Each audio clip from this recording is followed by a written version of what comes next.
Depuis le 19e siècle, le maintien des services et infrastructures de transport a toujours été un immense défi pour les gouvernements de Terre-Neuve et Labrador. Ce problème était dû notamment au climat. Des embâcles ralentissaient les déplacements sur l'eau plusieurs mois par année, et un cycle continu de gel et de dégel entre la fin de l'automne et le début du printemps causait des ravages chaque année aux coûteuses infrastructures telles que les routes et les ponts. Les tempêtes de neige hivernales créaient aussi d'autres difficultés. La répartition de la population était aussi source d'ennuis. À la fin du 19e siècle, environ 200 000 personnes étaient dispersées dans 2000 localités, la plupart petites et disséminées le long de 17 000 km de littoral accidenté. Le relief de Terre-Neuve et Labrador était un autre défi en soi. Les nombreux rochers, marécages, étangs et collines ont rendu la construction du chemin de fer et des routes très difficiles, coûteuses, voire dangereuses. Malgré ces obstacles, le 19e siècle a donné lieu à l'implantation de nouveaux modes de transport extrêmement efficaces. La construction de voies ferrées et de routes a permis de relier des communautés isolées et des navires à vapeur subventionnés par le gouvernement ont assuré le transport du courrier, des marchandises et des passagers. Les progrès se sont poursuivis jusqu'au 20e siècle avec l'accélération de la construction des routes et l'arrivée d'un nouveau moyen de transport collectif, l'avion. La mer a été la première grande route de Terre-Neuve et Labrador. Pendant la plus grande partie du 19e siècle, les principaux moyens de transport étaient les bateaux. La plupart des colonies étaient petites et perchées le long de la côte pour tirer profit des fonds de pêche. Les rochers, marécages, forêts et collines rendaient les déplacements difficiles, mais les bateaux étaient des moyens de transport accessibles pour une population qui vivait principalement au bord de la mer. Au 19e siècle, l'augmentation du nombre de communautés côtières a multiplié les besoins d'approvisionnement régulier en aliments, en courrier et en diverses marchandises provenant de St. John's et d'ailleurs.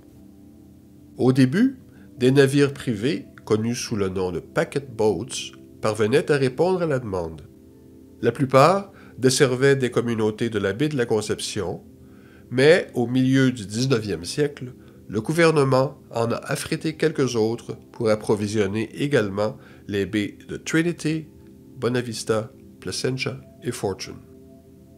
Bientôt, de gros navires à vapeur performants ont commencé à sillonner les eaux de Terre-Neuve et Labrador. Le gouvernement octroyait des contrats aux firmes marchandes qui en étaient propriétaires, comme la Baring Brothers et la Reed Newfoundland Company, pour le transport des passagers et des marchandises. Des caboteurs naviguaient autour de l'île et le long de la côte du Labrador. Au début, ils rebroussaient chemin à Hopedale. Mais au milieu du 19e siècle, ils ont prolongé leur route jusqu'à Nain.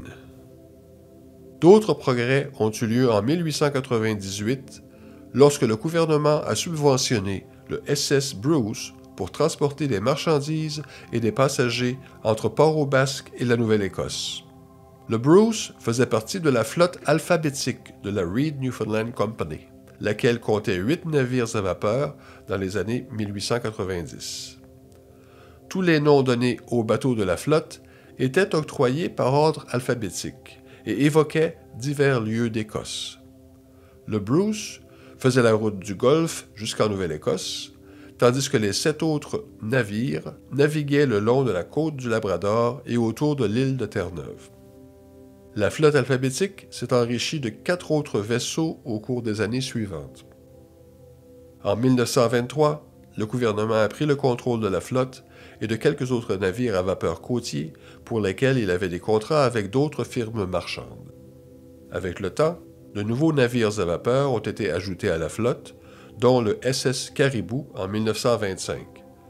Ce dernier est devenu le principal traversier sur la route du Golfe entre Port-au-Basque et la Nouvelle-Écosse. Dans les années 1940, la commission de gouvernement a créé la flotte Splinter. Celle-ci était composée de vaisseaux en bois construits au chantier naval de Clarenville, qu'on utilisait comme cargo pour le commerce côtier. Chaque vaisseau portait le nom d'une communauté locale, par exemple le Clarenville, que nous voyons ici, le Bunn Bay et le Glenwood. Les premières routes construites à Terre-Neuve n'étaient pas destinées aux automobiles. Elles étaient réservées aux charrettes et aux calèches. Dans les années 1820, le gouverneur, Sir Thomas Cochrane, affirmait que la construction de routes présentait 3 avantages. Créer des emplois, relier les communautés côtières et ouvrir des zones jusque-là inaccessibles pour l'agriculture et d'autres projets de développement.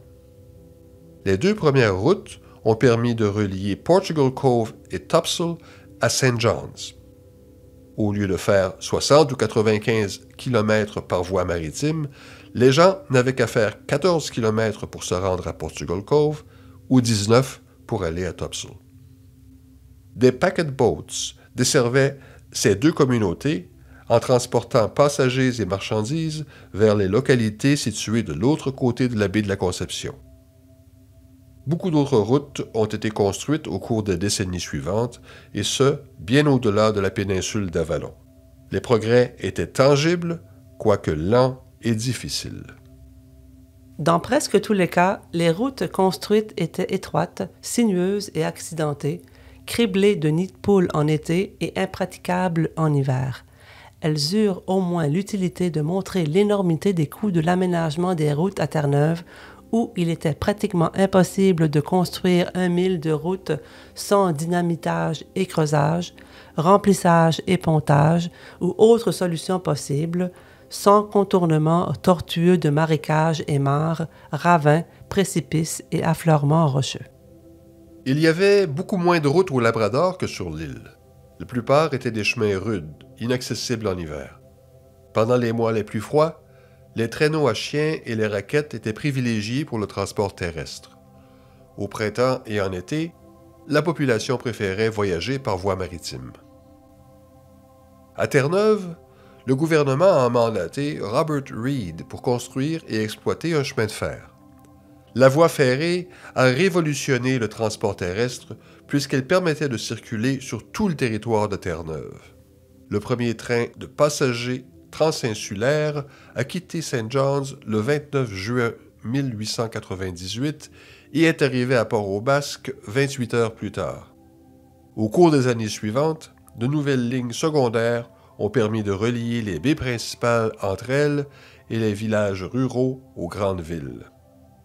Le gouvernement a aussi payé Reed pour construire et exploiter un service de tramway électrique au centre-ville de St. John's. Les premiers tramways ont commencé à circuler le 1er mai 1900. Peints en jaune clair, ils pouvaient transporter jusqu'à 50 passagers et leur vitesse maximale était de 13 km à l'heure. Le service de tramway électrique a été aboli le 15 septembre 1948. De nos jours, le Métrobus offre un service similaire. Avant que le service de tramway ne soit aboli en 1948, la Newfoundland Railway a aussi connu des changements importants. En 1923, le gouvernement a pris le relais des Reed pour le contrôle du chemin de fer. Le budget de fonctionnement étant restreint, plusieurs lignes secondaires ont dû être fermées dans les années 1930. Après la Confédération avec le Canada en 1949, le chemin de fer de Terre-Neuve a fusionné avec le Canadien national. La position stratégique de Terre-Neuve dans le nord-ouest de l'Atlantique lui a permis de jouer un rôle important dans le développement des vols long-courriers. Le 14 juin 1919, les aviateurs britanniques Alcock et Brown ont décollé de Lester's Field, près de St. John's, pour faire le premier vol transatlantique sans escale. Au cours des années suivantes, de plus en plus d'avions ont servi à transporter les passagers, le courrier et les marchandises à travers le monde. Dans les années 1930, Terre-Neuve est devenue un terminus occidental pour les services aériens transatlantiques commerciaux. Des aéroports ont été construits à Botwood et à Gander, et des vols réguliers reliaient l'Amérique du Nord à l'Europe à la fin de la décennie. La Seconde Guerre mondiale a permis à Terre-Neuve et Labrador de faire d'immenses progrès dans le domaine de l'aviation. Les forces armées canadiennes et américaines ont agrandi les aéroports existants et en ont construit de nouveaux à Argentia, Torbay, Goose Bay et Stephenville. En 1942, les gouvernements du Canada et de Terre-Neuve et Labrador ont décidé de créer un service aérien commercial près de Torbay. Le premier vol, effectué par TransCanada Airlines, une compagnie qui a pris le nom d'Air Canada en 1964, a décollé le 1er mai. Après la guerre, la compagnie aérienne a continué à offrir des vols nationaux et internationaux quotidiens vers Torbay, Stephenville et Gander. En 1945, Botwood a aboli son service d'hydravion qui a été converti en site historique par la suite. Au cours de la seconde moitié du 20e siècle, des routes et des autoroutes ont remplacé la mer et le chemin de fer comme principaux moyens de transport à Terre-Neuve et Labrador. Les voyages aériens ont gagné en importance en permettant à la population de se rendre plus rapidement que jamais dans des lieux très éloignés. Après la Confédération, les gouvernements fédéral et provincial ont mis sur pied différents programmes consacrés à la construction de routes afin de mieux relier les communautés de Terre-Neuve et Labrador entre elles et avec le reste du Canada. La route transcanadienne a joué un rôle de premier plan, puisqu'elle traversait l'ensemble de l'île, en plus de la relier à la Nouvelle-Écosse grâce à un traversier. Les travaux sur la section terre-neuvienne de la transcanadienne ont pris fin en 1965. La nouvelle route était plus rapide et pratique que le chemin de fer. Celui-ci a connu un déclin après les années 1960 et son exploitation a pris fin en 1988. Pour compenser, le Canadien national a créé en 1968 un réseau efficace d'autobus Road Cruiser pouvant traverser l'île en 10 heures. De plus, les gouvernements fédéral et provincial se sont impliqués dans divers projets de construction de routes. Le pavage des routes de gravier s'est avéré un projet de longue haleine. Les travailleurs ont aussi construit de nouvelles routes. Le Labrador a peu profité des programmes gouvernementaux de construction routière avant l'ouverture du premier tronçon de la route translabradorienne en 1992. Cette route, qui va de la frontière Québec-Labrador jusqu'à la côte atlantique, a été payée conjointement par les gouvernements fédéral et provincial. Après la Confédération, le gouvernement provincial a subventionné des compagnies aériennes commerciales locales pour desservir le territoire provincial. De 1949 à 1987, la compagnie Eastern Provincial Airways a joué un rôle majeur en offrant des vols réguliers entre le Labrador et l'île. Au fil des années, diverses compagnies aériennes, dont Air Borealis et PAL Airlines, ont assuré le service régional. De leur côté, des compagnies plus importantes comme Air Canada et WestJet offraient des vols intérieurs et internationaux. Le transport maritime est resté très populaire après la Confédération, malgré la popularité croissante des véhicules automobiles et du transport aérien. La popularité du service traversier du Golfe a pris une telle ampleur qu'une seconde route a été ajoutée en 1967 entre Argentia et North Sydney. Aujourd'hui, la société d'État Marine Atlantic exploite le service traversier du Golfe, tandis que le gouvernement de Terre-Neuve et Labrador exploite plusieurs traversiers provinciaux. À la fin de 2021, sa flotte comprenait 8 traversiers appartenant à la province et 7 autres soumis à un contrat de partenariat public-privé.